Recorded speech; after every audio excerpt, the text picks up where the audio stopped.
betrachten heute einen der rätselhaftesten Gegenstände der mitteleuropäischen Bronzezeit. Seit mehr als 100 Jahren geben die sogenannten Brotleibidole, die wegen ihrer Form so genannt werden, der Forschung Rätsel auf. Jedes Jahr werden einige neue gefunden. Die meisten befinden sich in der Westslowakei, Nordungarn, Norditalien, also im Alpenraum. Aber auch wir haben hier in Mitteldeutschland einige wenige dieser brotleibförmigen Idole, die die verschiedensten Namen in der Forschungsgeschichte hatten, weil sie eben so rätselhaft sind. Aber der erste Name war eben Brotleib, weil es dann aussieht wie ein Brotleib. Und die meisten dieser Brotleibidole sind in der Mitte auseinandergebrochen. Es gibt auch ganze. Und die kennzeichnen sie dadurch, dass sie flach sind, dass sie tatsächlich etwa die Form eines Brotleibes haben und dass sie an der Oberfläche solche Marken haben, die in den verschiedensten Formen vorkommen. Meistens handelt es sich um Einstiche, die etwas tiefer gehen und dann einen flacheren Ring haben, und um solche zeilenartigen Linien, die in den noch lederharten Ton eingeritzt sind. Was könnte der Sinn eines solchen Brotleibidoles sein? Letztlich ist man sich weitgehend einig, dass es sich um eine Art Warenmarken handelt, dass es sich um etwas handelt, das vielleicht wie Warenplomben gewisse Waren im Austausch kennzeichnet, oder aber, dass es sich um ein Schriftsystem handelt, dass damit etwa Dinge mitgeteilt werden. Dass diese Idee aufkommt, ist nicht ganz zufällig. Schließlich haben wir genau um diese Zeit zwischen 1800 und 1600 vor Christus, also die Zeit der Himmelsscheibe von Nebra, einen der fantastischsten Gegenstände der Weltarchäologie, nämlich den Diskos von Phaistos. Der Diskos von Phaistos ist ebenfalls aus Ton, und in lederharten Ton wurden Zeichen eingedrückt, die auf Stempeln waren, Köpfe, Lederhäute und verschiedenes andere. Und dieser Diskos ist spiralig angeordnet und er trägt zweifellos ein Kommunikations- und Schriftsystem, das älteste, wahrscheinlich das älteste Europas, das wir aber nicht lesen können. Wegen dieser Stempeltechnik, wegen dieser Informationen wurden häufig der Diskos von Phaistos und die Brotleibidole verglichen. Ein Vergleich, der nicht unbedingt vollständig überzeugt, aber vom schriftentwickelnden Mittelmeerraum und von den minoischen Hochkulturen her kann natürlich diese Idee kommen, denn es gibt neben dem Diskos von Phaistos auch noch so kleine Blättchen im Minoischen, in dem in Linie A und dann in Linie B später verschiedene Informationen eingeritzt sind. Und meistens handelt es sich dabei um die Anzahl von Kriegern, die Anzahl von Waffen, um die Anzahl von Getreide, also letztlich Warenlisten aus Magazinen. Und so etwas könnte das hier ja auch sein, wenngleich wir diese Signaturen nicht lesen können, da sie nicht bildlich sind, wie im etwas mehr hieroglyphisch orientierten Ägypten, bei dem dieses Schriftsystem sicherlich von Ägypten angeregt ist.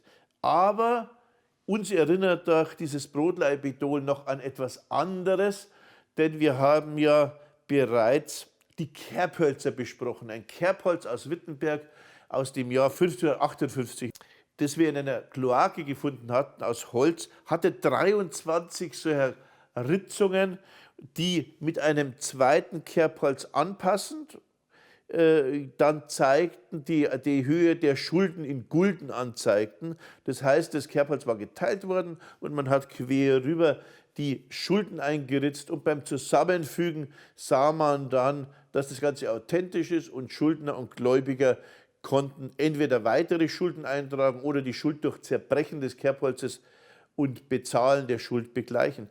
Es könnte sein, dass es sich hier um etwas Ähnliches handelt.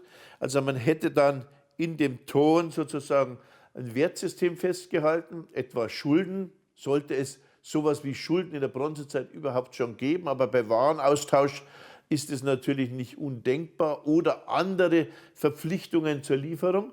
Und man hätte das dann gebrochen und aneinander gefügt. Das könnte sich natürlich auf alle Identitätsmarken ausweisen. Das heißt, wenn man zum Beispiel dieses arabische Finanzsystem hat, bei dem man sich ausweisen muss, dann kommt ja jemand und treibt sozusagen eine Schuld ein, die er irgendwo eingegangen ist und man kennt den sozusagen nicht, weil es ein Fremder ist und er könnte sich nun ausweisen, indem er das zweite Stück hier anfügt. Das betrifft übrigens nicht nur Schulden, sondern auch möglicherweise Nachrichten oder Ähnliches. Auf alle Fälle würde so ein schriftartiges System sehr, sehr gut mit herrschaftlichen Systemen korrespondieren und mit Systemen, die komplexer geordnet sind als einfache Stammestümer. Und um so etwas handelt es sich ja bei Aunitz zweifellos. In der grundsätzlichen Verbreitung, und das ist wichtig, Slowakei, Nordungarn, Alpenraum, Norditalien, finden sich diese Brotleibidole hauptsächlich in den kupfer- und metallreichen und Metallabbauregionen, also Bergbauregionen. Auch das spricht für einen gewissen Zusammenhang mit Wertäquivalenten. Wenn wir aber nun zurückkommen zur Hochkultur, dann bedeutet das, dass wir uns hier in einer Kultur befinden, die schriftartige Symbole benötigt. Und das ist zweifellos in Aunitz der Fall. Aunitz tauscht über weite Strecken aus und tauscht über weite Strecken ein. Das sehen wir nicht nur am Bernstein, das sehen wir auch etwa am Kupfer, das aus den Ostalpen kommt. Und wenn hier Kupfer eingetauscht wird, dann, oder Zinn aus Cornwall, dann benötigt man möglicherweise genau diese Brotleibidole. Es kann auch kein Zufall sein, dass das Brotleibidol sich im Bornhöck fand.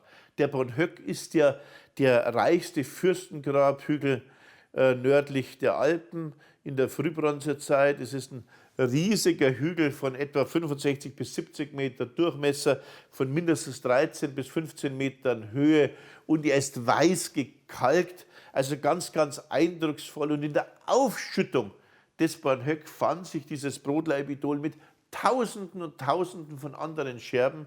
Man hatte nämlich zur Legitimation des Fürsten, so meine Interpretation, alte Siedlungsschichten abgetragen und dem Fürsten gleichsam als Mitgabe der Siedlung der Ahnen aufgehäuft, neben Mahlsteinen beispielsweise, die die Produktivität zeigten und ein Äquivalent für die Getreideversorgung darstellten und natürlich dem fantastischen Goldschatz von Dieskau, der sich wahrscheinlich in diesem Grab befand. Also das reichste Grab Mitteleuropas in der Frühbronzezeit ist konnotiert mit einem Brotleibidol. Und dazu passt, dass die Brotleibidole, die wir bisher in Mitteldeutschland fanden, es sind wenige, aber immerhin sich in der Nähe des Bornhöck fanden. Und ich darf mitteilen, dass sich erst in dieser Woche wieder ein neues fand, interessanterweise auf einem ottonischen Herrschaftssitz bei Helfta, wo in einer frühbronzezeitlichen Grube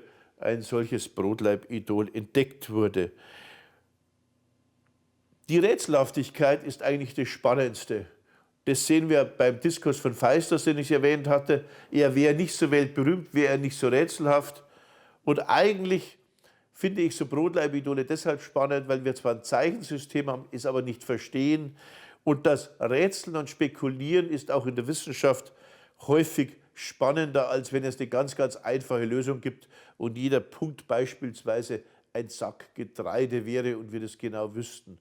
Also rätseln, forschen und hoffentlich dann doch manchmal etwas herausfinden. In jedem Fall handelt es sich bei diesen Brotlaibidolen um äußerst mysteriöse und spannende Gegenstände, die uns aber spekulationsbasiert immerhin doch viel sagen über die weit vernetzte frühbronzezeitliche Welt und die stark gegliederte hierarchische Gesellschaftsstruktur, die wir hier vorfinden.